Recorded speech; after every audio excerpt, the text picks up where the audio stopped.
Le mouvement d'action des jeunes, c'est une branche des jeunes que l'IPPF a installée depuis 2004 dans toutes les associations membres de l'IPPF, parce qu'effectivement l'IPPF avait reconnu le rôle très important que peuvent jouer les jeunes dans la diffusion des informations sur la santé sexuelle et reproductive, surtout auprès des pères.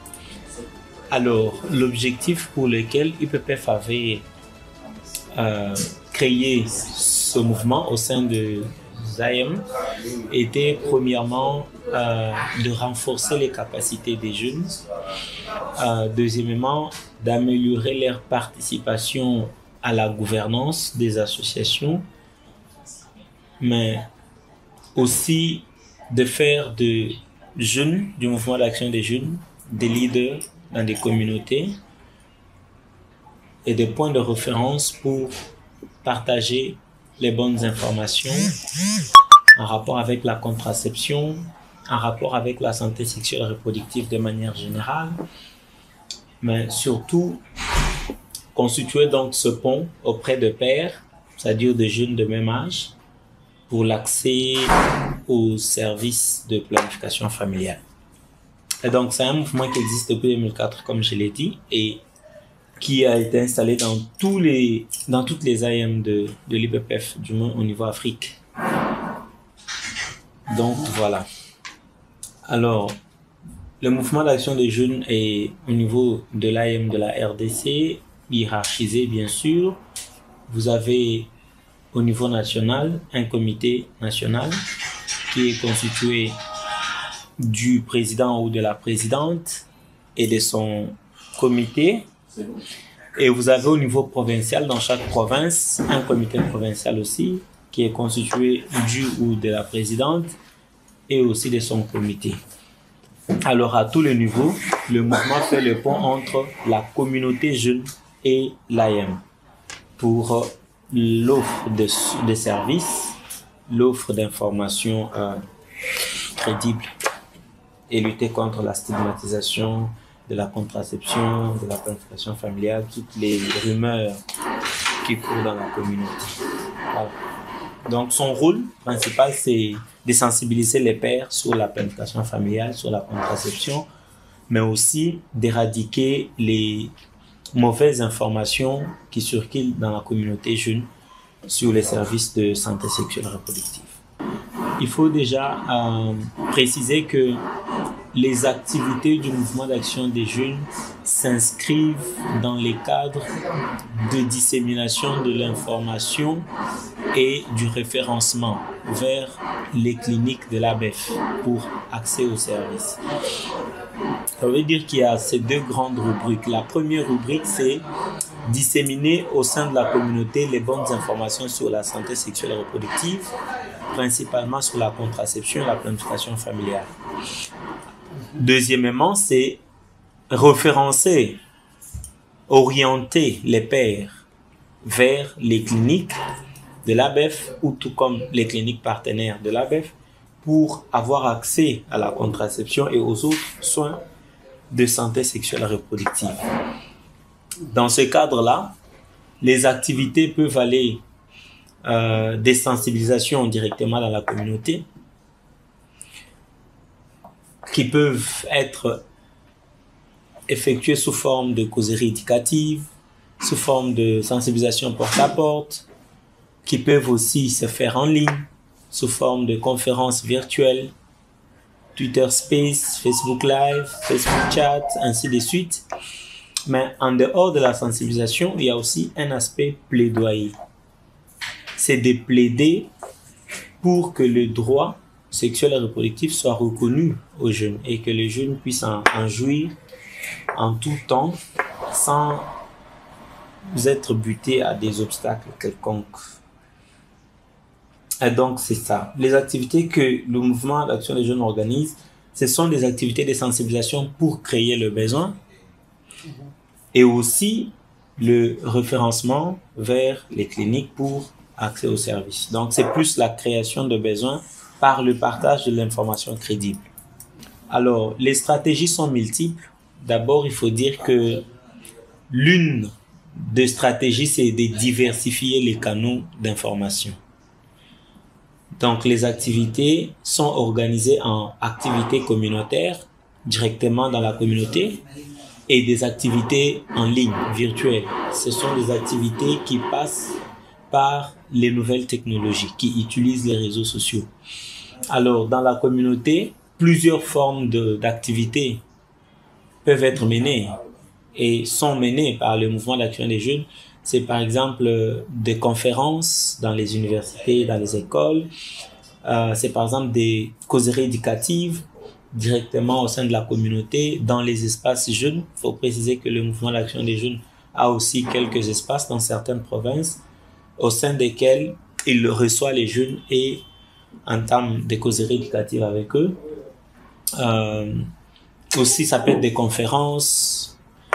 Et puis, il y a des activités en ligne, comme je l'ai souligné, des conférences virtuelles sur les différentes plateformes. Ça peut être les partages des posters, des sensibilisations, portant des messages de sensibilisation, etc. Donc, il y a une stratégie communautaire basée sur la prédication.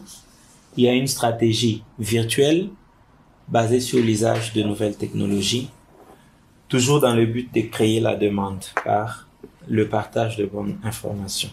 Ne peut adhérer au mouvement d'action des jeunes un jeune de moins de 25 ans. Donc, moins de 25 ans, c'est-à-dire que vous n'avez pas encore fêté votre 25e anniversaire.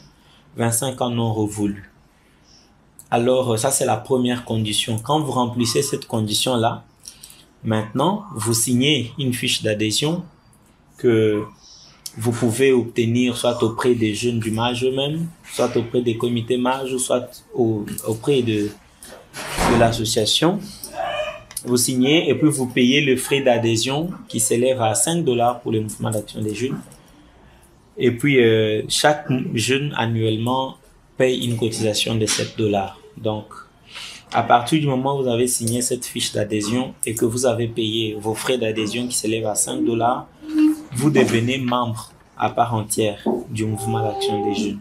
En adhérant au mouvement d'action des jeunes, il y a beaucoup à gagner. Malheureusement, ce gain est toujours vu sur le plan financier, ce qui n'est pas mal. Quoique sur le plan financier, vous pouvez aussi gagner, mais il y a plus que cela.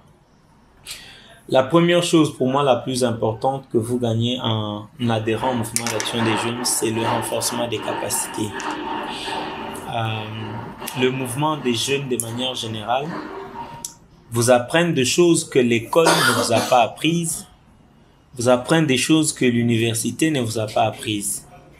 Donc il y a beaucoup de choses que vous allez apprendre seulement en étant dans les organisations des jeunes. Et donc le mouvement d'action des jeunes renforce les capacités des jeunes au travers de formations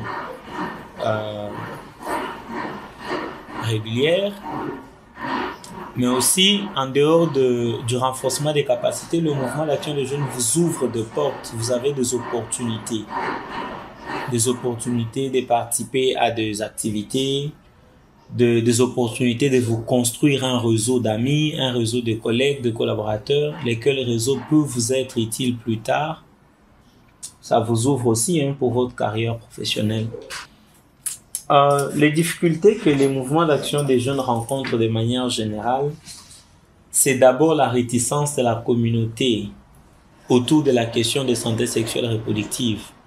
Surtout quand nous sommes sur terrain, c'est que la communauté a des idées conçues autour de la planification familiale, autour de la contraception.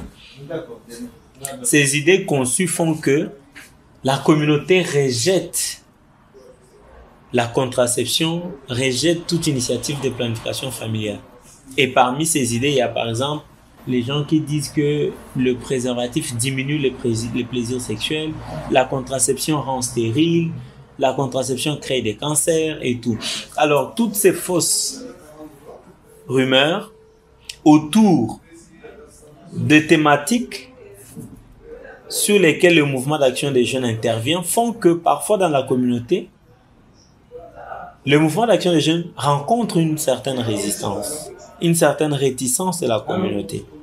Dans ces activités, le mouvement d'action des jeunes partage les bonnes informations, distribue les méthodes contraceptives, notamment les préservatifs. Alors, ceci fait que, en les distribuant, les jeunes du mouvement d'action des jeunes font éviter aux jeunes de la communauté de tomber enceintes, d'attraper des grossesses non désirées, d'attraper les VIH/SIDA, d'aller chercher des avortements clandestins, ce qui fait que les jeunes de la communauté restent et demeurent en bonne santé. Ils ont donc là l'opportunité d'exprimer leur potentiel, de continuer leurs études et de vivre leurs rêves. Donc ça, c'est un impact significatif. Un jeune ou une jeune fille qui pouvait tomber enceinte, mais parce que le jeune du mouvement d'action des jeunes lui ont filé peut-être un préservatif ou une information qui lui a aidé, peut éviter une grossesse et donc peut poursuivre ses études et donc peut poursuivre ses rêves de devenir docteur, magistrate, avocate, ainsi de suite, et donc contribuer au développement de la communauté. Actuellement, le mouvement d'action des jeunes se trouve dans 10 de 26 provinces de la RDC. Il s'agit notamment de Kinshasa, Congo central, il y a Équateur, il y a Lomami, il y a Okatanga, il y a le Kwilu, il y a le Sud Kivu, oui, il y a Kananga aussi, les Kasaï central. Voilà, donc dans chacune de ces provinces-là, il y a un mouvement d'action des jeunes très structuré avec un comité provincial et des antennes communales et tout ça là. Donc, alors, les mages existent dans presque tous les pays africains, partout où IPPF a une IM. À cette IM est affilié le mouvement d'action des jeunes. Le mouvement d'action des jeunes, c'est l'enfant de l'ABEF. C'est un enfant qui a pour mère ABEF et qui a pour grand-mère IPPF. Donc, totalement pris en charge par ses responsables. Les financements du mouvement d'action des jeunes proviennent de l'ABEF, qui lui aussi est subventionné par UPPF. Alors, en dehors de ça, selon les opportunités, le mouvement d'action des jeunes mobilise aussi de ressources localement auprès des partenaires. Et aussi, parfois, quand il y a des appels d'offres de projets jeunes, le mouvement d'action des jeunes postule aussi et gagne des projets pour implémenter son programme en RDC. Le financement principal et permanent du mouvement d'action des jeunes vient de l'ABEF.